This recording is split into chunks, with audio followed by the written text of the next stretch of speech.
सत्संग की आधी घड़ी तब के वर्ष हजार, तो भी बराबर है नहीं कहे कबीर विचार। तो यहाँ आपसे प्रार्थना की जाती है, जब तक सत्संग चले आप सब चिंताएं और इधर उधर की गल्ला बातें छोड़ के ध्यान से सत्संग सुनो। चाहे कोई रोगी है, चाहे कोई संकट है किसी प्रकार का, आप एकाग्रचित्त होकर सत्संग सुनोगे तो राहत मिलेगी और ये ज्ञान ग्रहण होगा। इस ज्ञान से आपको 70% लाभ तो ज्ञान से मिलेगा। वहाँ कहते हैं कबीर साहब, जब लग हंसा हमारी आना, काल लगे ना तेरा बाना। कि जब तक ये प्यारी आत्मा मेरी मर्यादा में रहेगी, काल तेरा अटैक नहीं हो सकता। और जब हम मर्यादा तोड़ देंगे तो पुण्यात्माओं फिर काल ही काल है सब जगह। पूरा संसार हम परमात्मा की शरण में आने के बाद ऐसा समझ लो जैसे समुद्री जहाज में बैठ के और उस जहाज से नीचे उतरे तो डूबेंगे, कहीं उतर लो, किसी साइड से गिर लो नीचे। तो जब तक आप इस परमात्मा की मर्यादा में रहोगे आपके ऊपर कोई दिक्कत नहीं आएगी। दूसरी बात ये होती है, परमात्मा जो भी आप परमात्मा के लिए लगे हो, कोई दुख में आया है, यहां दुख तो आपको फ्री ऑफ कॉस्ट यानी रूंगे में आपको लाभ दिया जाएगा। ये हमारा यहाँ का मेन उद्देश्य नहीं है कि आपको ये सुख दें, लड़का दें, लड़की दें, कोठी दें, बंगले, और कोई कष्ट संकट है, कोई 3 ताप से पीड़ित है। केवल इसी उद्देश्य को लेकर हमने ये यूनिवर्सिटी नहीं खोल रखी, ये हॉस्पिटल नहीं खोल रखा। हमारा मूल उद्देश्य है जन्म और मृत्यु के दीर्घ रोग का नाश करने का, ये मूल काम है। इसके साथ साथ हम जो आपको यहाँ की जो और दुख हैं तो वो पहले निवारण किए जाते ताकि आपकी आस्था बढ़े भगवान में। और उसके बिना आप भगवान को पहचान नहीं सकते। अब जैसे कोई ऐसे जादू जंत्र करता था, सिद्धियां दिखाता था, तो धर्मदास जी कह रहे थे कि भगवान वो ऐसा संत है, ऐसे चमत्कार करता है। परमात्मा बोले वो संत नहीं जो चमत्कार करता है, वो महामूर्ख व्यक्ति है। और फिर उसी समय परमात्मा ने कहा कि वो संत नहीं जिसे चमत्कार भी ना हो। ये पुण्यात्मा एक तो चमत्कार करना ये तो महामूर्ख व्यक्ति के काम है, क्योंकि उसने केवल सिद्धियां ही इकट्ठी कर रखी हैं जो उसके लिए भी घातक हैं और अन्य के लिए भी वो घातक है, क्योंकि उस पर आश्रित हो गया कि बड़ा महंत और संत होगा। और फिर कहा कि वो संत ने जिसे चमत्कार ना हो, संत चमत्कार नहीं करता, आप होया करे, उसके पास इतनी समर्थ शक्ति होती है, उसका उद्देश्य चमत्कार करने का नहीं होता, उद्धार करने का होता है। और वो सुख वैसे ही होते हैं जिनको लोग चमत्कार मानते हैं। या तो बिना गिनती के होंगे आपके घर पे, क्योंकि यह समर्थ शक्ति का साथ रहेगा आपके साथ। पुण्यात्माओं, आप अभी अध्यात्म मार्ग के अंदर बिल्कुल बच्चे हो, जिसमें आप इस ज्ञान से परिपूर्ण हो जाओगे, उसमें आपको जो भी आप कोठी, बंगले, कार, बैंक बैलेंस और यहाँ की जो संपत्ति एकत्रित करने में जो समय व्यर्थ करते हो, ये ऐसा लगेगा जैसे बालक, छोटे छोटे बच्चे खिलौनों से खेला करते हैं। जिस प्रकार परमात्मा अपनी वाणी में कहते हैं, होले सुहागण सुरता चारे, मालिक घर जाना है हेतु तो। होले सुहागण सुरता चारे, मालिक घर जाना है। नाले धोले ओढ़ पैर लेकर 16 श्रृंगार, नाले धोले ओढ़ पैर लेकर 16 श्रृंगार। आज नहीं तय तड़के परसों आवेंगे तेरे लड़ियार। मालिक घर जाना है तू तो होले सुहागण सुरता त्यारे। मालिक घर जाना है। तेरे साथ किए कितनी जाली तू क्यों लारी वारे। तेरे साथ की कितनी जाली तू क्यों लारी वारे। ये गुड़िया खेलत जन्म गंवाया लाया है नहीं बेचारे। मालिक घर जाना है तू तो होले सुहागण सुरता त्यारे। मालिक घर जाना है तू तो होले सुहागण सुरता त्यारे। सतगुरु हमारे बानिया है करते बनज व्यवहारे। सतगुरु हमारे बानिया है करते बनज व्यवहार। बिन डांडी बिन पालड़े है तोले दिया संसारे। मालिक घर जाना है तू तो होले सुहागण सुरता त्यारे। मालिक घर जाना है। अब परमात्मा आत्मा को जगा रहे हैं कि सुहागन आत्मा वो होती है जिसका विवाह हो जाता है, नाता जुड़ जाता है, जिसकी सगाई हो जाती है, मंगनी हो जाती है, और जिनका रिश्ता हो जाता है, मंगनी हो जाती है, सगाई हो जाती है, वही अपने पति के घर जाती है। और जब तक लड़की कुंवारी है वो पति के घर नहीं जा सकती। तो कहने का भाव ये है कि जिनको उपदेश प्राप्त हो गया है वो सुहागन आत्मा होगी, परमात्मा से जुड़ गए वो। अब अपने जैसे यहाँ रिवाज बनी हुई थी उसी आधार से परमात्मा ने ज्ञान दिया है कि जो लड़की अधिक दहेज लेकर जाती थी तो सास ससुर को अच्छी लगती थी। यहाँ की वैसे रीति ये गलत है, लेकिन फिर भी उसके आधार से ज्ञान समझाने के लिए परमात्मा ने बताया है। तो इसी प्रकार परमात्मा कहते हैं कि नाले धोले ओढ़ पैर लेकर 16 श्रृंगार, और दुल्हन को अच्छी तरह श्रृंगार कर भेजा करते थे। हर तरह से उसको आभूषण पहनाते थे ताकि उसकी छवि कुछ निखर जाए। तो परमात्मा कहते हैं आत्मा के जो गहने हैं, आभूषण हैं, ये वो नहीं है जो यहाँ के बनावटी होते हैं। सील, संतोष, विवेक, अक्षमा, दया, सुमरण, भक्ति, दान, साधु सेवा, विनम्रता, ये गहने होते हैं सब एक आत्मा के। कहते हैं ये सभी आभूषण ग्रहण कर, और आज नहीं तो कल मृत्यु होगी, तुझे जाना होगा।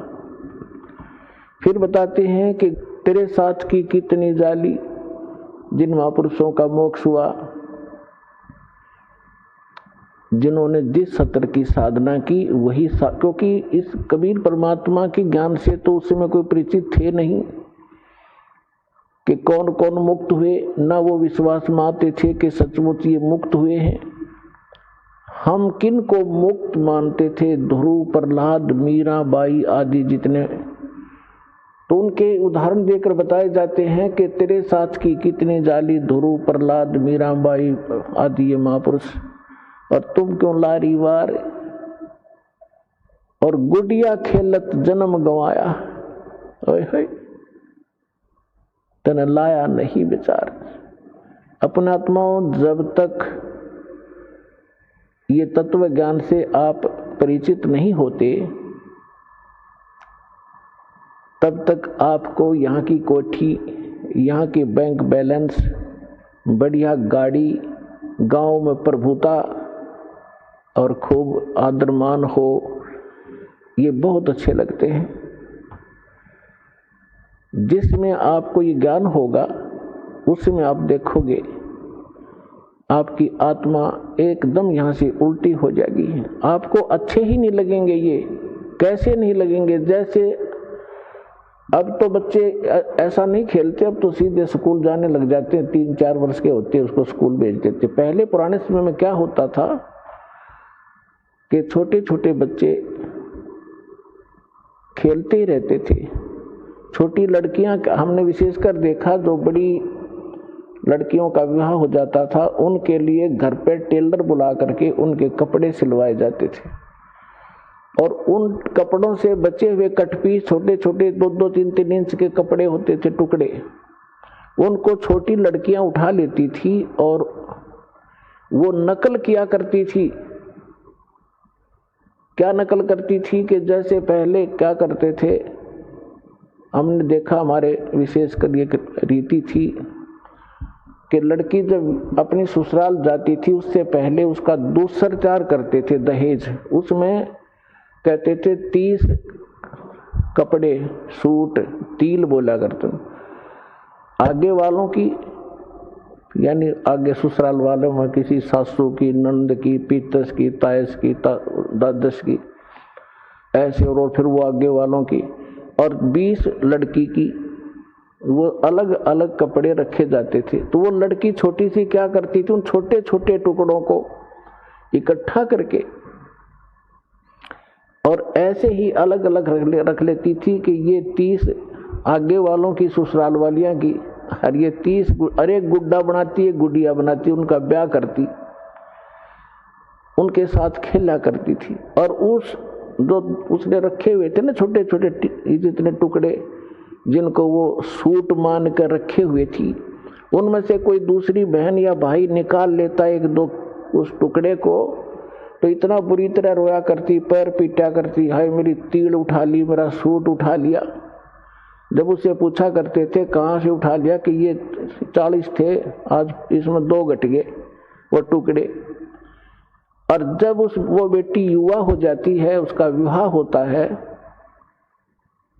तो फिर उसको पता चलता है, जब युवा हो जाती है उसको ओरिजिनल सूट का पता लगता है, ओरिजिनल दुल्हा और दुल्हन का पता लग जाता है। तो फिर उसको कहे कि ले आजा खेल ले, इनके साथ वो कभी नहीं खेल सकती। तो पुण्यात्माओं, आज जो आप यहाँ की संपत्ति, कोठी, कार, बंगला बनाने में अपना जीवन नाश कर रहे हो, ये गुड़िया वाला खेल खेल रहे हो।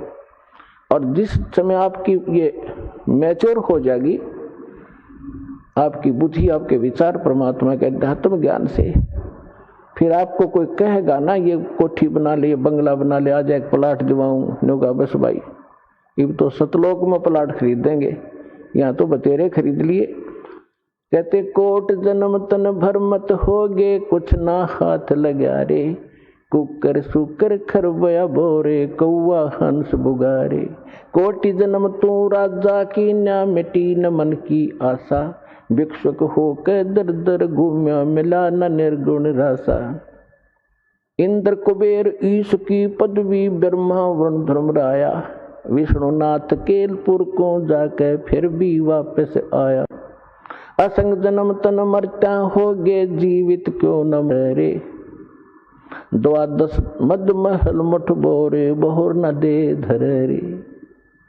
2 जग बहिष्ट सभी ते देखे, राजपाट के रसिया, 3 लोक से तिरपत नाही, ये मन भोगी खसिया। सतगुर मिले तो इच्छा मिटे, पद मिल पदे समाना, चल हंसा उस लोक पुठाऊं, जो आदि अमर अस्थाना। 4 मुक्ति जहाँ चंपी करती, माया होरी दासी, दास गरीब अभय पद पर से, वो मिले राम अविनाशी। जिन महापुरुषों को परमात्मा मिले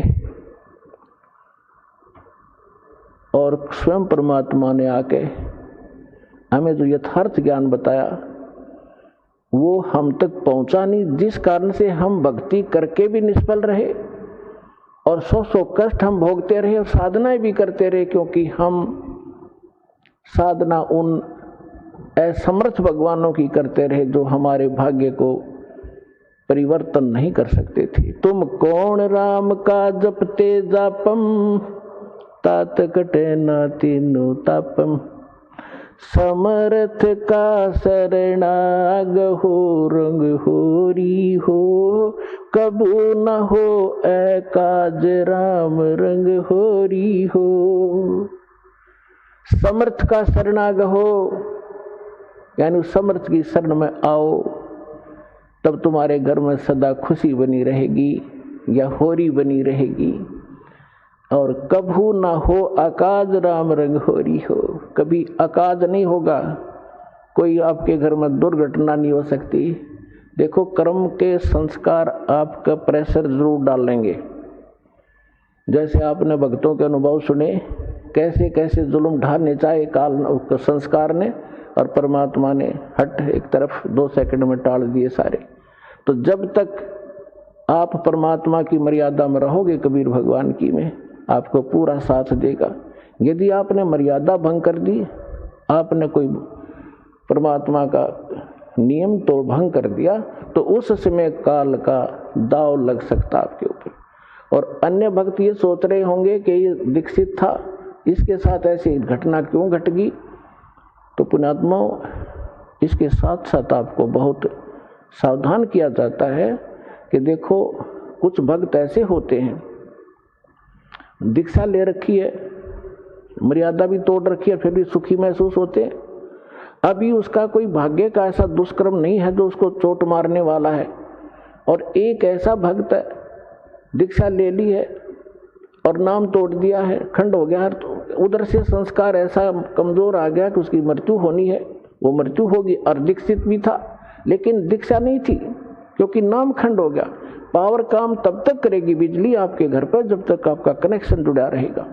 जिस दिन कनेक्शन कट गया, किसी भी कारण से कट जाता है, तो पावर का काम नहीं हो रहा आपके घर पे।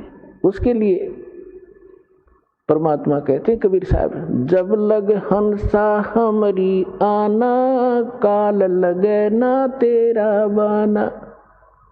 कि जब तक ये प्यारी आत्मा मेरी मर्यादा में रहेगी, काल तेरा अटैक नहीं हो सकता। और जब हम मर्यादा तोड़ देंगे तो पुण्यात्माओं, फिर काल ही काल है सब जगह, पूरा संसार। हम परमात्मा की शरण में आने के बाद ऐसा समझ लो जैसे समुद्री जहाज में बैठ गए और उस जहाज से नीचे उतरे तो डूबेंगे, कहीं उतर लो, किसी साइड से गिर लो नीचे। तो जब तक आप इस परमात्मा की मर्यादा में रहोगे, आपके ऊपर कोई दिक्कत नहीं आएगी। दूसरी बात ये होती है, परमात्मा जो भी आप परमात्मा के लिए लगे हो, कोई दुख में आया है, यहां दुख तो आपको फ्री ऑफ कॉस्ट, यानी रूंगे में आपको लाभ दिया जाएगा। ये हमारा यहाँ का मेन उद्देश्य नहीं है कि आपको ये सुख दें, लड़का दें, लड़की दें, कोठी दें, बंगले, और कोई कष्ट संकट है, कोई 3 ताप से पीड़ित है। केवल इसी उद्देश्य को लेकर हमने ये यूनिवर्सिटी नहीं खोल रखी, ये हॉस्पिटल नहीं खोल रखा। हमारा मूल उद्देश्य है जन्म और मृत्यु के दीर्घ रोग का नाश करने का, ये मूल काम है। इसके साथ साथ हम जो आपको यहाँ की जो और दुख हैं, तो वो पहले निवारण किए जाते ताकि आपकी आस्था बढ़े भगवान में। और उसके बिना आप भगवान को पहचान नहीं सकते। अब जैसे कोई ऐसे जादू जंत्र करता था, सिद्धियां दिखाता था, तो धर्मदास जी कह रहे थे कि भगवान वो ऐसा संत है, ऐसे चमत्कार करता है। परमात्मा बोले वो संत नहीं जो चमत्कार करता है, वो महामूर्ख व्यक्ति है। और फिर उसी समय परमात्मा ने कहा कि वो संत नहीं जिसे चमत्कार भी ना हो। ये पुण्यात्मा, एक तो चमत्कार करना ये तो महामूर्ख व्यक्ति के काम है, क्योंकि उसने केवल सिद्धियां ही इकट्ठी कर रखी हैं जो उसके लिए भी घातक हैं और अन्य के लिए भी वो घातक है, क्योंकि उस पर आश्रित हो गया कि बड़ा महंत और संत होगा। और फिर कहा कि वो संत ने जिसे चमत्कार ना हो, संत चमत्कार नहीं करता, आप होया करे, उसके पास इतनी समर्थ शक्ति होती है, उसका उद्देश्य चमत्कार करने का नहीं होता, उद्धार करने का होता है। और वो सुख वैसे ही होते हैं जिनको लोग चमत्कार मानते हैं, या तो बिना गिनती के होंगे आपके घर पे, क्योंकि यह समर्थ शक्ति का साथ रहेगा आपके साथ। भाई जो गुरु बचन पे डट गे रकट गे फंद 84 के, कट गे फंद 84 के, रकट गे फंद 84 के। भाई जो गुरु बचन पे डट गे रकट गे फंद 84 के। वस्तु मिली ठोर की ठोर, मिट गई मन पापी की दौड़।